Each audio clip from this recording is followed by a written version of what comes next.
You've probably heard the phrase, put yourself first. And maybe, like me, you thought, yeah, that sounds like a good spiritual principle.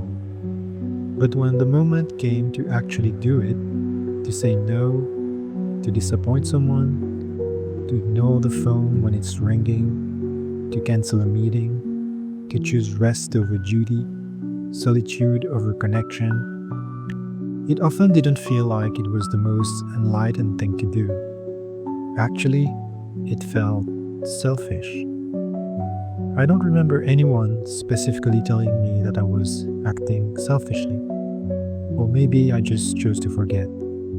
Although I was once told I was a narcissist, but that's better than selfish, right? Anyway, there were times when I would set a boundary and immediately want to apologize for it. Times when I would put off something at work for later, nothing urgent really, and still somehow feel unproductive. Because some part of me believed that loving myself came at the expense of others. But what if that's not true? What if spiritual selfishness is not a flaw, but a kind of homecoming? Imagine you've got a friend going through something big. She calls you, crying, needing someone to talk to. But you've just come out of a draining week. You are raw, on edge, and you know if you take that call, you'd be there for her, yeah, but from a hollow place. You have nothing to give really. What will you do? You might choose to text her, tell her that you love her, but that you need the night to come back to yourself. She might not reply.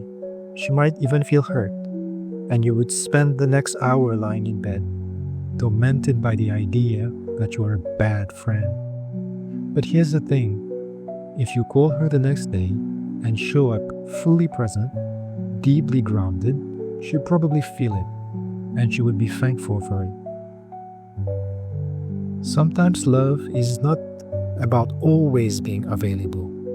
It's about being authentic when you do make yourself available. We've been conditioned to believe that love equals self-sacrifice.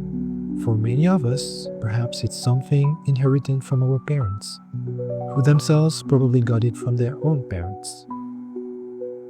We have believed for a long time that being good means being constantly accessible, that the spiritual path is about dissolving the ego to serve others. But I think we need to reframe that a little bit. Dissolving the ego doesn't mean forgetting about yourself. It means recognizing that the true self underneath, and sometimes the highest act of love, is honoring that self first, not out of ego, but out of alignment. Imagine your soul as a little child sitting quietly in a room, and every time you ignore your own needs for the sake of pleasing others, you're just walking past that child, again and again.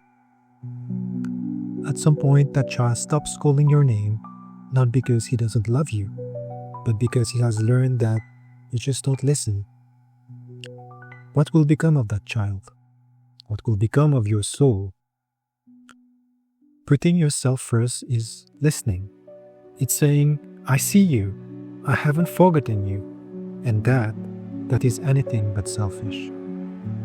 So if you're at crossroads, wondering if saying no makes you a bad person, if not answering the call, canceling the plan, or just needing a moment for yourself makes you selfish, let me remind you, you're not abandoning anyone. You are coming home to yourself. And when you do that, truly, you'd find that the love you offer others becomes softer, truer, and no longer draining. Not because you gave them everything, but because you finally stopped giving from an empty cup. I think that our souls were never meant to be someone's emergency contact. They came here to live, to breathe, to rise, and to remind others that they can too. If this stirred something in you, please subscribe for more soft truths and honest awakenings. You're not selfish, you're sacred, and you should start treating yourself that way. We're all in it together. Namaste.